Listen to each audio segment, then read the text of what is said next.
Hindi dapat manghimasok o makilahok kung ang kaso ay political at maliwanag na politika ang pinag-uusapan dito. If the local counterpart of the Interpol is the PCTC, sila po dapat ang nag-serve ng warrant of arrest. At sila din sana ang nagbasa ng Miranda rights. Ang nag-serve po ng warrant of arrest is General Torre, siya pa yung nagbasa ng Miranda rights. Kung yung Interpol ay wala sang kopya ng warrant of arrest, paano po nagkaroon ng warrant of arrest si General Torre para siyang mag-serve sa dating Pangulo? Tama po. Lahat linabag po mula sa konstitusyon hanggang sa international law hanggang sa sariling batas ng ating bansa. Nagtaka rin po kami kasi ang nakita natin yung nandun si General Torre sabay nung sinasabing special envoy Ambassador Lacanilaw.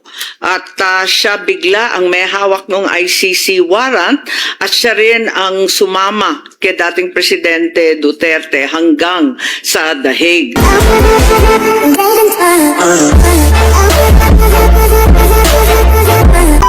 Anong bahagi po nung binasa ko ang nag-apply kay former President Rodrigo Duterte? Kapakiwari ko po, wala.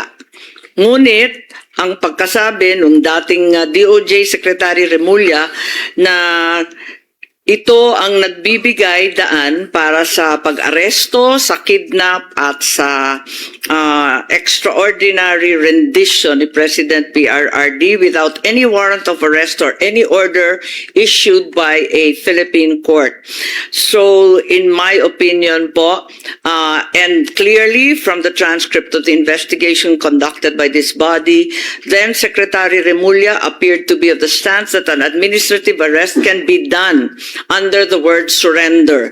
This is a case of first impression. There is nothing in our laws that convinces me that this is the case, and because of that, I filed a case against him for usurpation of judicial functions, arbitrary detention, grave threats, grave misconduct, conduct prejudicial to the best interest of the service at the Ombudsman, who almost instantly dismissed it. It's now pending in the Supreme Court with certiorari and other cases.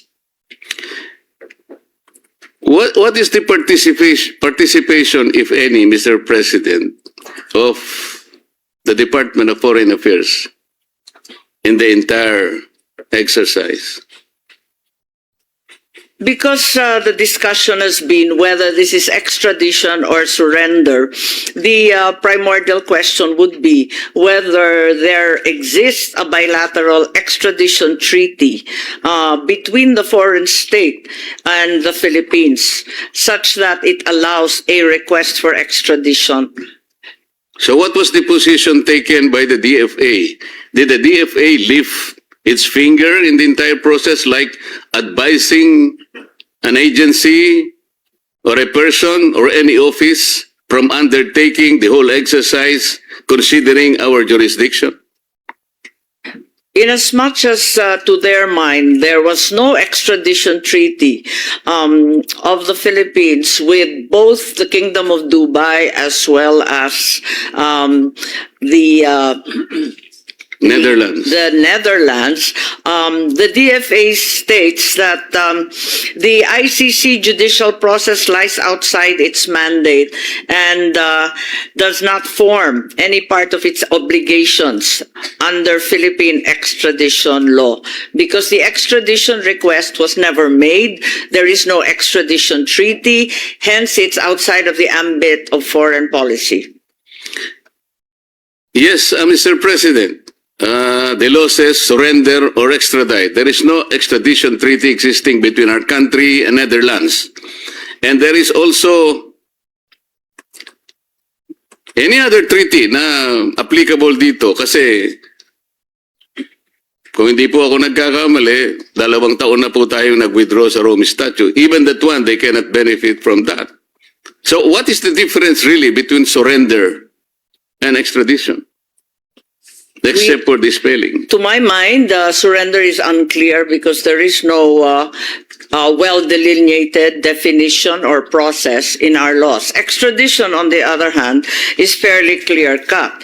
In any case, what appears to be clear is that with extradition, there should be, in all cases, a filing of a petition by the DOJ and the RTC. The RTC should issue summons, and thereafter, if it sees fit, issue a warrant for the arrest of the accused. All of this did not occur. DFA further states that the ICC is not a sovereign state.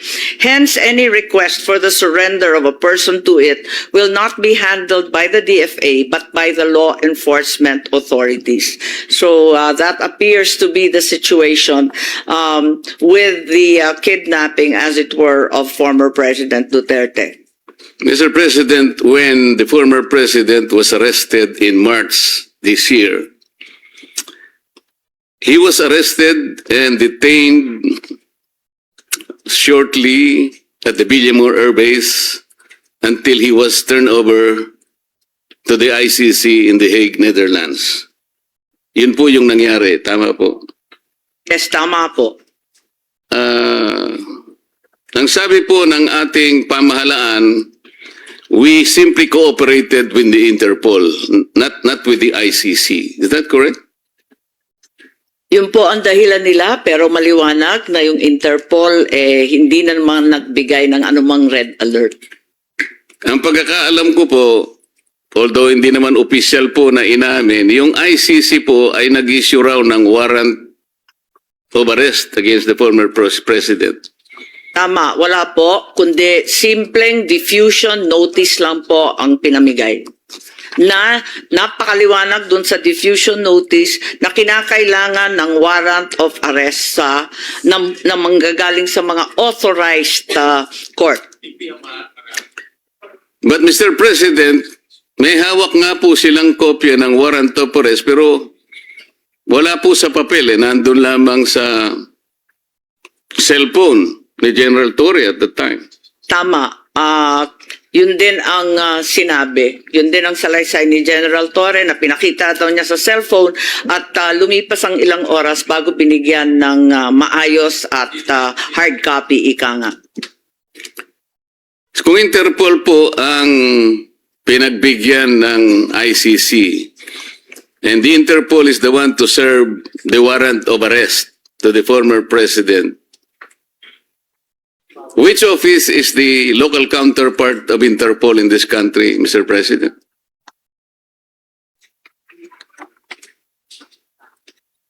Ang ICC warrant dapat hindi enforceable po dahil maliwanag nga na yung Interpol unang-una nasa konstitusyon nila dun sa Section 3 or Article 3 kung naaalala kong tama, hindi dapat manghimasok o makilahok kung ang kaso ay political. At maliwanag na politika ang pinag-uusapan dito. So, yun nga ang nangyari at hanggang ngayon ay nakakulong pa rin ang dating Pangulo. Tama po kayo, Mr. President. Yung diffusion kasi, ang pagkakaalam ko, it is an informal international alert circulated through Interpol channels to request cooperation from member countries. It corresponds to the notices like, may color-coded pala to red, yellow, blue, black, green, purple, and orange if they must comply with Interpol's constitution rules of processing the data. Sa mga tweet, wala pong ibinigay sa Interpol na warrant of arrest, Mr. President. Tama po ba yun? Ang sumunod ay yung ICC warrant of arrest matapos yung Interpol. Pero, yun ang pagkaintindi namin. Pero maliwanag na wala na tayo sa ICC. So ang pinaglalaban noon ni Solicitor General Nards Guevara, talagang walang jurisdiction ng ICC sa Pilipinas. Unang-una po kasi, kung babasahin po natin isa sa provision ng Rome Statute, sinasabi ron, ang isang citizen na inaresto sa estado, meaning our country, ay kinakailangan dalhin sa to the nearest judicial authority. Tama po. Ang pagkakaalam ko po, pag sinabing judicial authority, korte po yun. Pero ang nangyari, Mr. President, dinala siya sa Villamor Air Base. Sa aking palagay ko po, kahit anong gawin natin, hindi po siya magiging representative ng ating judicial authority. Tama po ba yun? Tama po. At maski yung DOJ, pati yung Prosecutor Fadulion at yung iba pang nandun sa Villamor, ay hindi maaring magpanggap na sila ay korte. Hindi nga po kasi yung DOJ po, executive department po yun. Ang pagkakaalam ko po, ang judicial department po, ito po yung mga korte. Kaya malayong malayo po at hindi nila tinupad mismo yung provision ng Rome Statute. Ngayon, Mr. President, ang tinatanong ko po kanina, kung yung Interpol ay wala sang kopya ng warrant of arrest, paano po nagkaroon ng warrant of arrest si General Torre para siyang mag-serve sa dating Pangulo? Saan po galing mismo yung warrant of arrest? Yes, ang pagkaalala ko dun sa hearing, pinadala electronically ng ICC dun sa kanilang counterpart dito sa Pilipinas, which is the Philippine Council for Transnational Crime. Yan nga po. If the local counterpart of the Interpol is the PCTC, sila po dapat ang nag-serve ng warrant of arrest. At sila din sana ang nagbasa ng Miranda rights. Ang nangyari po, baligtad eh. Ang nag-serve po ng warrant of arrest is General Torre, siya pa yung nagbasa ng Miranda rights. So hindi po nasunod yung tuntunin mismo na binabanggit nila, Mr. President. Tama po. At nagtaka rin po kami kasi ang nakita natin, yung nandun, si General Torre, sabay nung sinasabing Special Envoy, Ambassador Lacanilaw. At siya bigla ang may hawak ng ICC warrant at siya rin ang sumama kay dating Presidente Duterte hanggang sa The Hague. Pinagtatakahan po dahil yung NCTC ay walang alam sa pag-a-appoint niya at pagbibigay ng otoridad sa kanya. So sa mga tweet po, maski na sa ating local jurisdiction, Mr. President, yung pong mga sabina o mga court order, lahat po ng order ng korte, ang sheriff po ang nagdadala. Nagpapatulong lang siya sa pulis kung kinakailangan, pero hindi po pwedeng mawala yung sheriff. Dito po sa pangyayaring ito, yung sheriff, dapat yung executive order ay executive director ng PCTC ang nag-serve ng warrant at siyang dapat na nagbasa ng Miranda warnings. Tama po? Tama po. Lahat linabag po mula sa konstitusyon hanggang sa international law hanggang sa sariling batas ng ating bansa. Wala po bang sinabi o ginawa ang DFA, Mr. President? Alam po nila na ito'y tahasan na paglabag sa karapatan ng isang mamamayan. Huwag na nating sabihin siya'y dating Pangulo, kahit na po hindi dating Pangulo. Lahat po ng mamamayang Pilipino ay saklaw ng karapatan na nasasaad sa ating saligang batas. Lalong-lalo na po yung sinasabi nating no person shall be deprived of life, liberty, and property without due process of law. Dito po, talagang walang due process eh. Nagsalita po ba o gumawa man lang ng aksyon ang DFA sa anumang kaparaanan para ito'y maipaalam natin doon sa grupo ng mga tao o opisina na gumawa ng bagay na ito laban sa dating Pangulong Rodrigo Duterte? Ang tanging nagawa lamang ng DFA, pagkat sila na rin ang huling nakaalam ng mga pangyayari, yung mga welfare check nung dumating na sa detention center ng The Hague ang dating Pangulo. Dahil ang tumayong kinatawan ng DFA pati ng NCTC ay si Ambassador Lacanilaw. Yung welfare check, ginawa ng DFA tulad ng ginagawa nila para sa iba't ibang kababayan kababayan natin sa ibang bansa para sa physical, mental health, legal status, communication sa pamilya, humanitarian aid, access to counsel, at iba't iba pa. May base ito sa iba't ibang batas, pati international law at mga tratado natin. Subalit, ang alam ko, tinutulan po ito ng Duterte family, pati ng kanyang abogado, si Attorney Kaufman po. Yung po binabanggit ninyo, Mr. President, ay pagkatapos na ng pangyayari. Ang sinasabi ko, yung habang nangyayari, while the process is ongoing, ano po yung ginawa kung meron man? Ano ang sinabi kung meron man ng DFA dito sa ongoing and developing story, may kaugnayan nga po sa dating Pangulo, mula sa kanyang pagkaka-aresto and brief detention in the Villamor Air Base until in his eventual turnover to the Hague, Netherlands. As a principal agency of government, gusto naming malaman, meron po ba kayong in-advise man lang? Meron kayong ginawa? Kung meron man,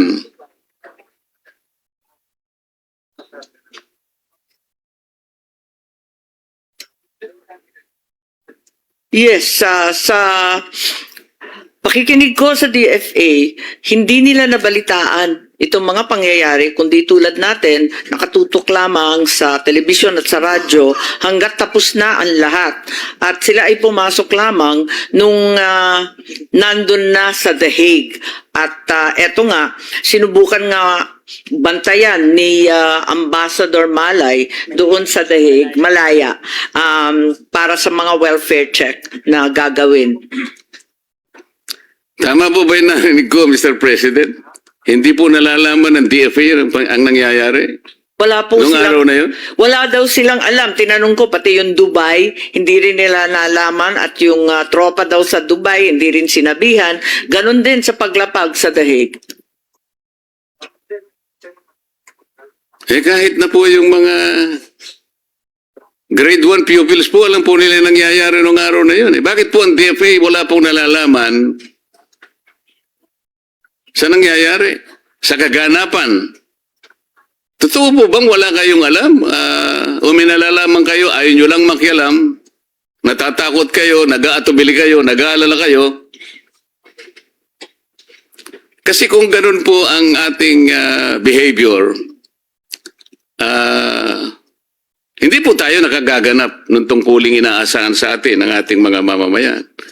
Ang Department of Foreign Affairs po may malaki ang kinalaman dyan sapagkat magta-transport kayo, magta-turnover kayo ng isang mamamayang Pilipino, nagkataon na dating Pangulo ng Republika ng Pilipinas, wala kayong nalalaman, hindi nyo alam ang nangyayari. Paano maniniwala ang tao sa inyo, Mr. President?